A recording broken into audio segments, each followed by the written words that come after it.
É importante para aquele foguete do Mad Max. Então, sim, não faz tanto tempo, basicamente não havia nada aqui. E no espaço de cerca de 5 ou 6 anos, graças ao trabalho incrível da equipe da SpaceX, construímos uma pequena cidade e construímos 2 plataformas de lançamento gigantescas e uma fábrica de foguetes gigantesca para um foguete gigantesco. O legal é que, para qualquer pessoa que esteja assistindo isso, você pode realmente vir e visitar, porque toda a nossa instalação de produção e o local de lançamento ficam em uma rodovia pública. Então, qualquer um que vier ao sul do Texas pode ver o foguete de bem perto e ver a fábrica.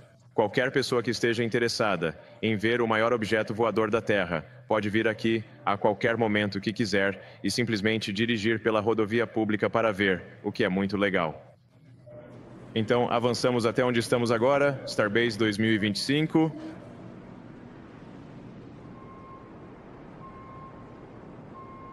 Agora estamos no ponto em que conseguimos produzir uma nave aproximadamente a cada 2 ou 3 semanas. Atualmente, nem sempre produzimos uma nave a cada 2 ou 3 semanas, porque estamos fazendo melhorias no design. Mas no final, nosso objetivo é ter capacidade de produzir 1000 naves por ano, ou seja, 3 naves por dia.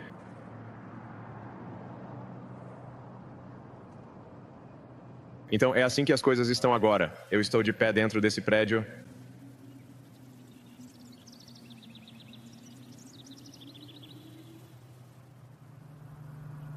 Esse é o nosso hovercraft.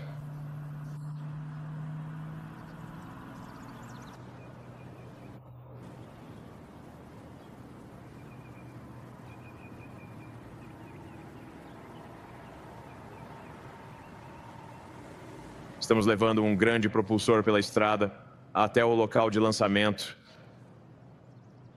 Você pode ver os megabays.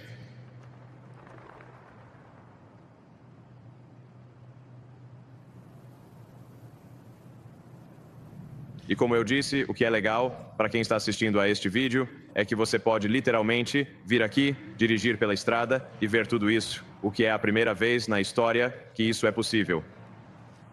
Então, todas essas coisas incríveis, aquela estrada ali à esquerda, aquela rodovia é pública e você pode simplesmente vir aqui e ver o que eu recomendo fazer. Acho que é muito inspirador de se ver. Então, esse é o nosso Gigabay, onde estamos expandindo a integração para produzir 1000 Starships por ano. Bem, ainda não foi construído, mas estamos construindo. Essa é realmente uma estrutura enorme. Essa será que será uma das maiores estruturas, acho que por alguns critérios, a maior estrutura do mundo. E ela foi projetada para 1000 Starships por ano. Também estamos construindo uma Gigabay na Flórida, então teremos 2 instalações, uma no Texas e outra na Flórida.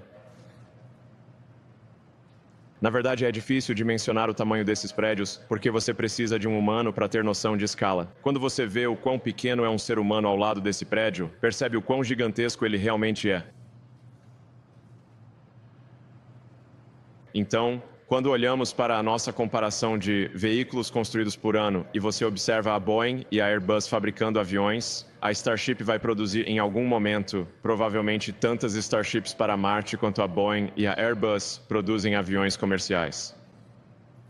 Então, isso realmente está em uma escala enorme, e cada Starship terá uma capacidade. Cada Starship é maior do que um 747 ou um A380. É realmente gigantesco. E falando sobre a Starship, os satélites Starlink, os satélites da versão 3, estamos produzindo algo em torno de 5.000 por ano, talvez em algum momento chegando perto de 10.000 por ano, e esses satélites Starlink V3 têm cada um aproximadamente o tamanho de um 737. Eles são bem grandes. Isso se compara ao bombardeiro B-24 na Segunda Guerra Mundial. Agora, ainda é pequeno comparado à Tesla, então... E a Tesla provavelmente vai produzir o dobro ou o triplo desse volume no futuro. Então isso coloca as coisas em perspectiva, ou seja, é realmente possível construir uma quantidade enorme de Starships interplanetárias. E mesmo quando você compara as coisas em termos de tonelagem, a Tesla e outras montadoras ainda produzem uma tonelagem de fabricação muito mais complexa do que a SpaceX, o que na verdade é uma forma de dizer que isso é muito viável. Ou seja, esses números, embora sejam incrivelmente altos pelos padrões tradicionais da indústria espacial, são alcançáveis pelos humanos, porque já foram atingidos em outros setores. O progresso é medido pelo tempo necessário para estabelecer uma civilização autossustentável em Marte. É assim que estamos avaliando o nosso progresso aqui na Starbase. Portanto, a cada lançamento, especialmente nos primeiros dias do Starship, cada lançamento serve para aprendermos cada vez mais sobre o que é necessário para tornar a vida multiplanetária e para aprimorar o Starship até o ponto em que ele possa, no final das contas, levar centenas de milhares, se não milhões de pessoas para Marte. O ideal é que possamos levar qualquer pessoa que queira ir para Marte e transportar todo o equipamento necessário para tornar Marte autossustentável, de modo que Marte possa se desenvolver por conta própria, no pior cenário possível, chegando ao ponto em que a bifurcação fundamental no caminho para... O destino humano é quando Marte pode continuar a se desenvolver, mesmo que o fornecimento vindo da Terra pare por qualquer motivo. Nesse ponto, teremos alcançado a resiliência civilizacional, onde Marte pode, potencialmente, vir ao resgate da Terra se algo der errado, ou talvez a Terra possa vir ao resgate de Marte. Mas ter dois planetas que sejam autossustentáveis e fortes, eu acho que será incrivelmente importante para a sobrevivência a longo prazo da civilização. Qualquer civilização provavelmente durará talvez 10 vezes mais, talvez muito mais, se for uma civilização multiplanetária do que se for uma civilização de um único planeta. Porque sempre existe a chance de que os humanos possam fazer algo insano, como uma terceira guerra mundial. Espero que não, mas é possível. Ou pode haver algum evento natural, como meteoros ou supervulcões, ou algo que não esperamos. E então, se tivermos apenas um planeta, isso pode ser o fim. Mas, se tivermos dois planetas, continuamos, e então vamos além de Marte, talvez até o cinturão de asteroides, as luas de Júpiter e além. E, por fim, para outros sistemas estelares, podendo estar lá fora, entre as estrelas, tornando a ficção científica em realidade. Então, para alcançar esse objetivo, precisamos criar foguetes rapidamente reutilizáveis para que o custo por viagem a Marte seja o mais baixo possível. Isso é basicamente... Então, para esses foguetes rapidamente reutilizáveis, eu disse que poderíamos... Na verdade, são 4 R's, ou é como um pirata. É como se foguetes confiáveis e rapidamente reutilizáveis fossem a chave. Agora parabéns à equipe da SpaceX por fazer um progresso incrível ao conseguir capturar um foguete gigante.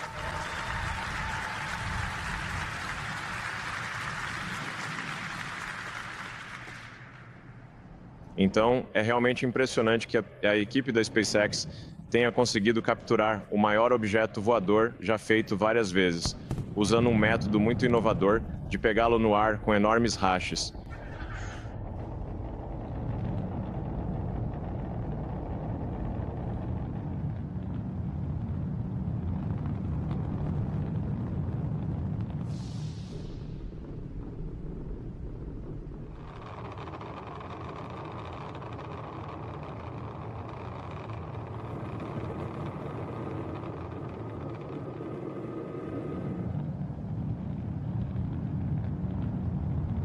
Quero dizer, você já viu algo assim antes?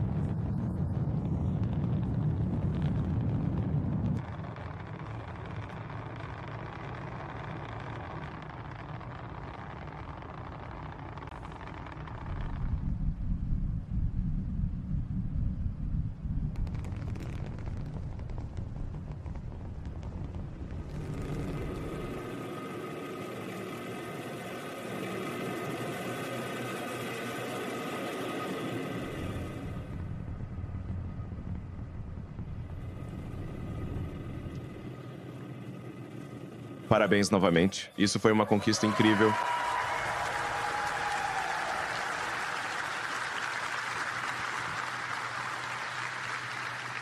Então, o motivo pelo qual estamos capturando dessa forma, que nunca foi feito antes, é que, para tornar o foguete rapidamente reutilizável, se ele pousasse com pernas de pouso em uma plataforma, teríamos que levantá-lo, recolher as pernas e colocá-lo de volta na plataforma de lançamento. Isso é bastante difícil transportar algo tão grande. Mas se nós o capturarmos com a mesma torre que é usada para colocá-lo na base de lançamento desde o início, esse é o melhor cenário possível para a reutilização rápida. Então, ele literalmente é pego pelos mesmos braços que o colocaram no anel de lançamento e, em seguida, é colocado de volta no anel de lançamento imediatamente.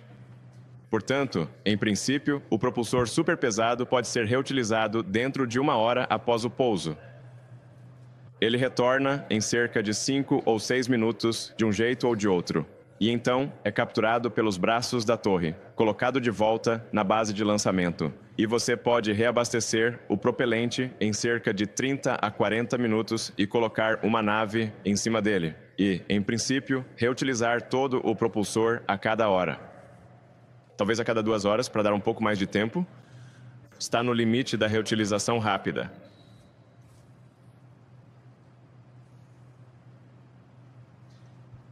E então, o próximo passo que precisamos dar é capturar a nave também. Ainda não fizemos isso, mas vamos fazer.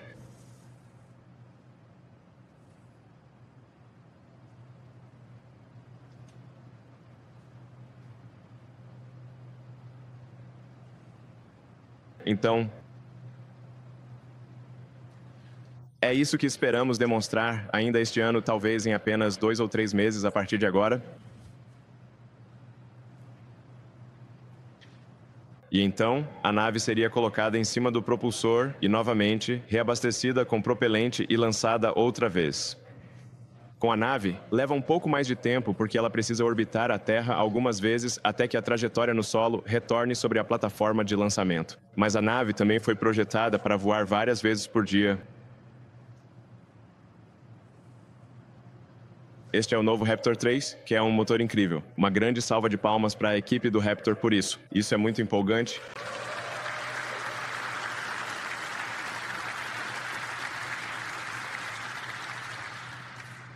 Então, o Raptor 3 é projetado para não precisar de um escudo térmico básico, economizando muito peso na parte inferior e, na verdade, melhorando a confiabilidade, de modo que, se houver, por exemplo, um pequeno vazamento de combustível do motor Raptor, ele simplesmente vai vazar para o plasma flamejante existente e não terá realmente importância.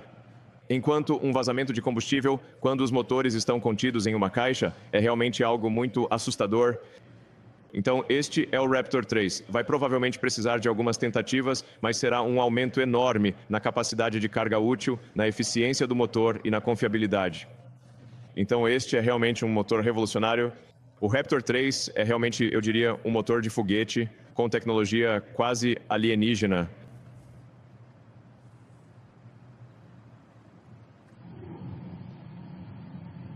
Quero dizer, até mesmo especialistas da indústria, quando mostramos uma foto do Raptor 3, disseram, esse motor não está completo. Então dissemos, bem, aqui está o motor não completo, funcionando em um nível de eficiência que nunca foi alcançado antes. Para fazer um motor assim, tivemos que simplificar muitas partes do projeto, incorporar os circuitos de fluidos secundários e a eletrônica na própria estrutura do motor, de modo que tudo fique contido e protegido. É realmente uma maravilha da engenharia.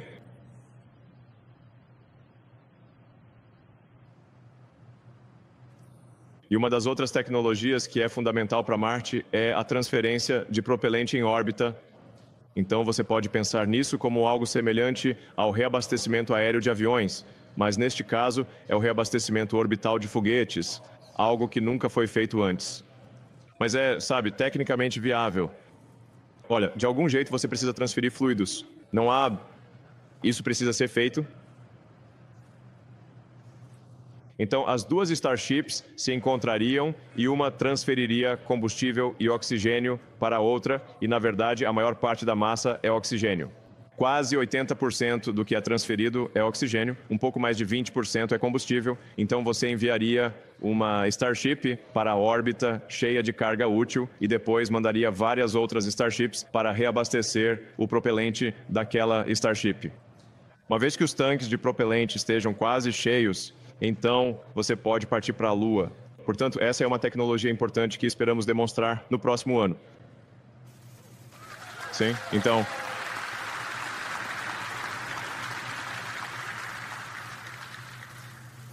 Depois com Um dos problemas mais difíceis de resolver é o escudo térmico reutilizável.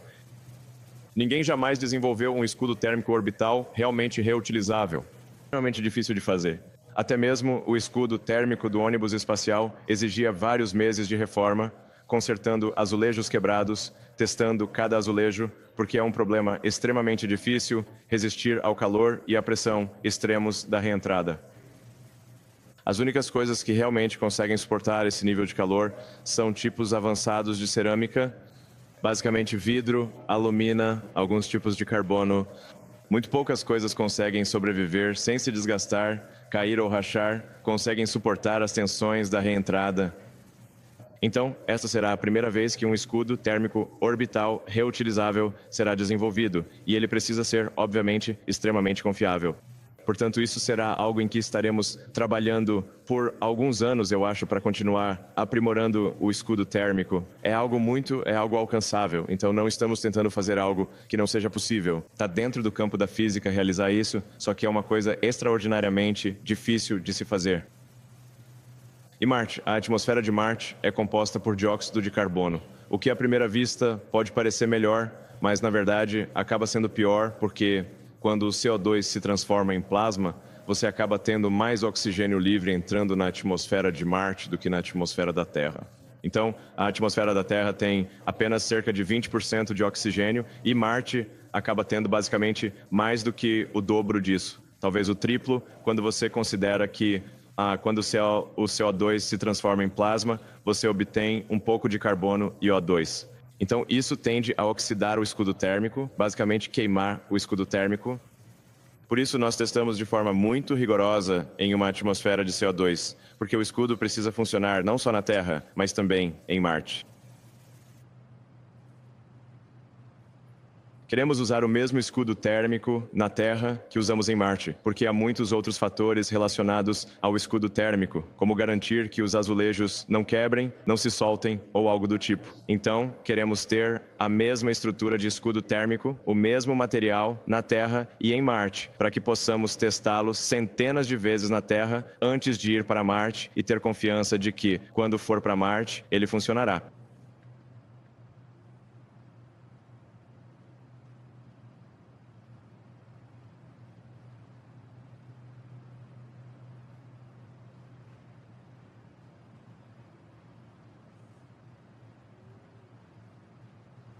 Estamos desenvolvendo algumas Starships de próxima geração que têm várias melhorias em relação à nossa geração atual. Por exemplo, ela é mais alta e possui um estágio intermediário melhor, uma espécie de interstage entre a nave e o propulsor. Ao fazer o hot staging, que é quando acionamos os motores da nave, enquanto os motores do propulsor ainda estão funcionando, a chama dos motores da nave pode sair mais facilmente através dos suportes abertos do novo interstage. E neste caso, vamos trazer o interstage com os suportes de volta conosco, em vez de descartá-lo.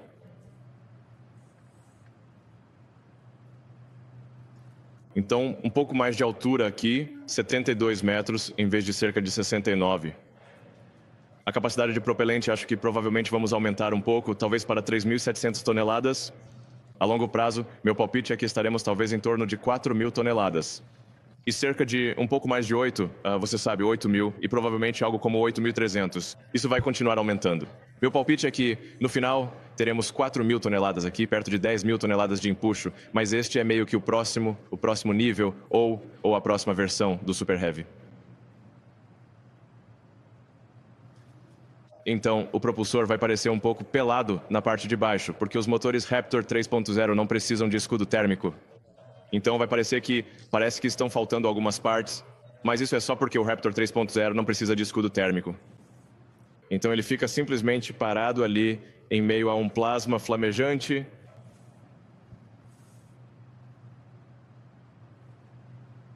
Mas é muito mais leve. Estágio quente integrado. Eu acho que está incrível. E a nave está um pouco mais longa, um pouco mais capaz, passando para 1.550 toneladas de capacidade de propelente. Meu palpite é que isso provavelmente vai acabar sendo 20% mais do que isso, a longo prazo.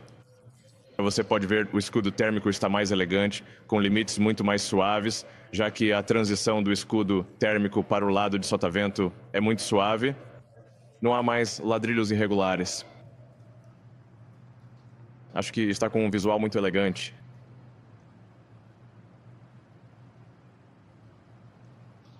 Então, e nesta versão ainda temos 6 motores, mas uma versão futura terá 9.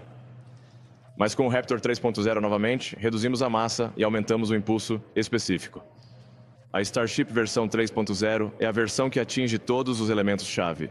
Quero dizer, geralmente, com qualquer nova tecnologia, são necessárias 3 grandes iterações para que ela realmente funcione muito bem. E isso, com o Raptor 3.0, com a Starship e o Booster versão 3.0, deve ser capaz de alcançar tudo o que acabei de mencionar, que é um foguete rapidamente reutilizável, confiável e com reabastecimento orbital. Basicamente, todos os ingredientes necessários para tornar a vida serão alcançados com a versão 3.0 da Starship, que pretendemos lançar pela primeira vez no final deste ano. Uhul.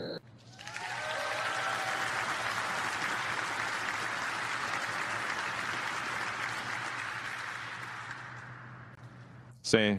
Então, você pode ver que aqui à esquerda está mais ou menos onde as coisas estão agora. No meio, onde as coisas estarão até o final deste ano. E como eu estava dizendo, mais ou menos onde as coisas provavelmente estarão a longo prazo, sim, 142 metros. Então, mas o do meio será totalmente capaz de ir para Marte. E depois disso haverá muitas melhorias de desempenho. Como aconteceu com o Falcon 9, sempre acabamos tornando o foguete mais longo e aumentando a carga útil. Então, esse é o plano. Bem direto. É importante enfatizar que, mesmo com o foguete que vamos lançar no final deste ano, ele já será capaz de tornar a vida multiplanetária. E depois disso, é só continuar aprimorando a eficiência e a capacidade do foguete, reduzindo o custo por tonelada e o custo por pessoa para Marte. E como eu disse, no fim das contas, tornar possível que qualquer pessoa que queira se mudar para Marte e ajudar a construir uma nova civilização possa fazer isso. Então, para qualquer um aí fora, quão incrível isso seria. Mesmo que você não queira fazer isso, talvez você tenha um filho ou filha que queira, ou um amigo que queira, eu acho que seria a melhor aventura que alguém poderia viver. Ir e ajudar a construir uma nova civilização em um novo planeta.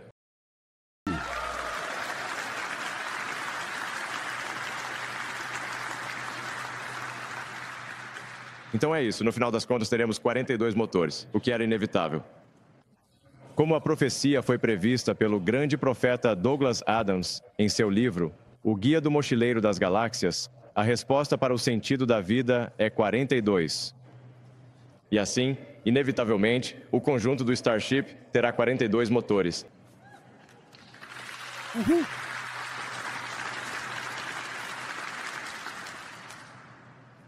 E em termos de carga útil para a órbita, o que é notável é que são 200 toneladas de carga útil para a órbita com total reutilização.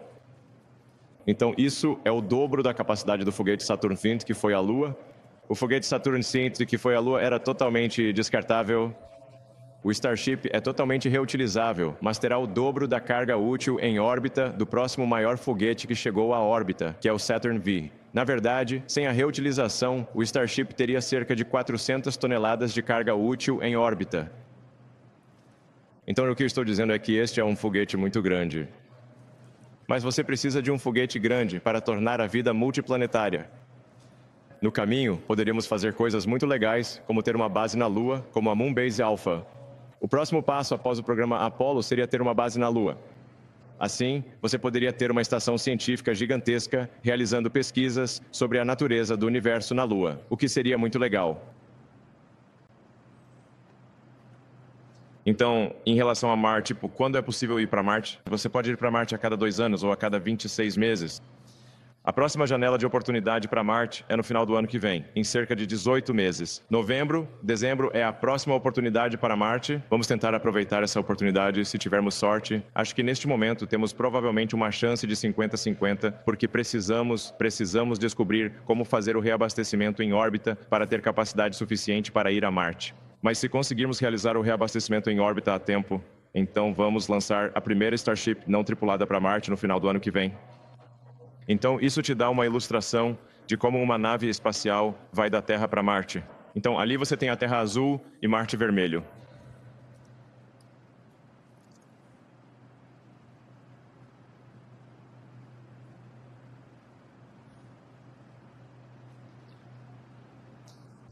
E quero dizer, a distância real percorrida nesse arco é quase, 1000 vezes maior do que até a Lua.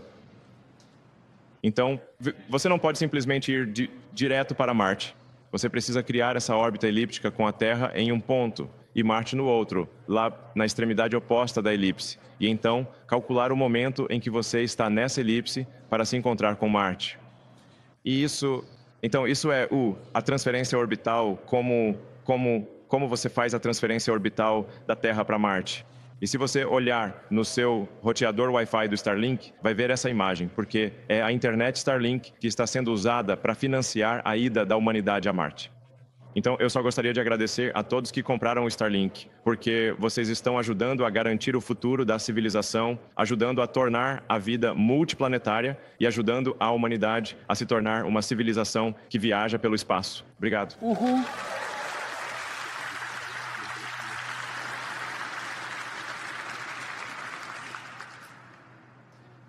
Este é um plano de ação provisório aqui que esperamos alcançar, onde aumentamos drasticamente a frequência dos voos para Marte a cada janela de lançamento.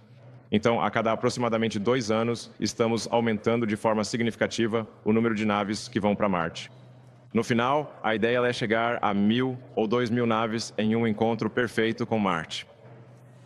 Como uma ordem de grandeza aproximada, isso é só um palpite, mas minha estimativa é que precisamos levar cerca de 1 milhão de toneladas para a superfície de Marte para tornar Marte autossustentável e chegar ao ponto crítico em que, se os navios de reabastecimento da Terra pararem de chegar, Marte ainda prospere. Marte ainda pode continuar crescendo. Então, você não pode deixar faltar nada, você não pode faltar vitamina C ou outras coisas. Precisa ter tudo para Marte crescer.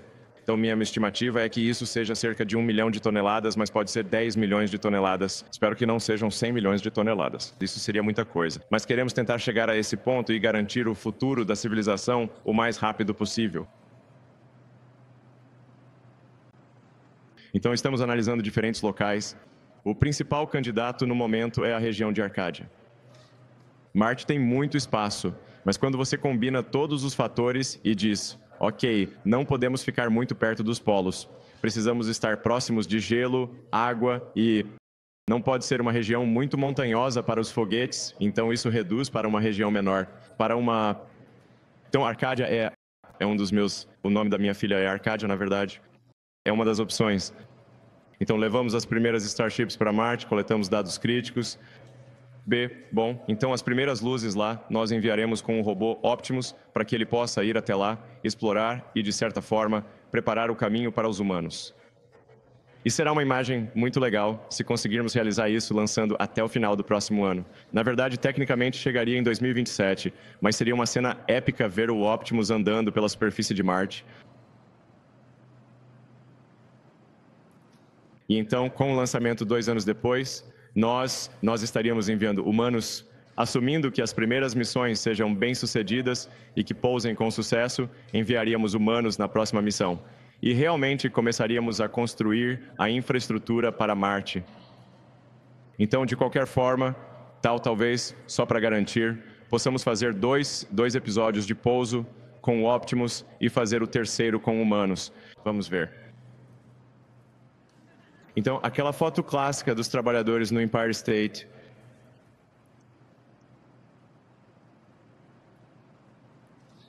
E para as comunicações em Marte, usaremos uma versão do Starlink para fornecer internet em Marte.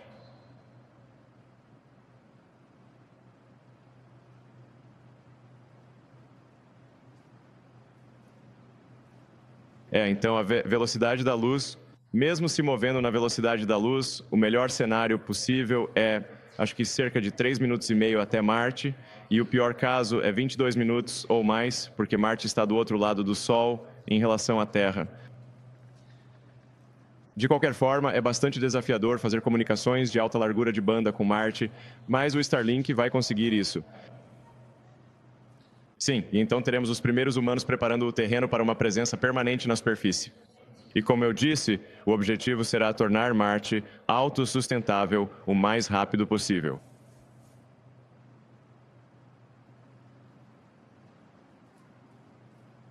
Esta é apenas uma ideia geral de como as coisas serão para a primeira cidade em Marte. Eu acho que provavelmente vamos colocar as plataformas de lançamento um pouco mais afastadas ou as plataformas de pouso só por precaução. Mas para Marte vamos precisar de muita energia solar. Você realmente não pode andar pela superfície de Marte, pelo menos por enquanto. Até que Marte seja terraformado para ser como a Terra, você precisa andar por aí com um traje marciano. Inicialmente estar meio que em cúpulas de vidro. Mas isso funcionaria e, eventualmente, poderíamos transformar Marte em um planeta parecido com a Terra. Queremos chegar ao ponto em que estamos, transferindo mais de 1 milhão de toneladas a cada janela de transferência para Marte, e então estaremos... Isso é uma civilização de verdade. 1 megatonelada por janela de transferência.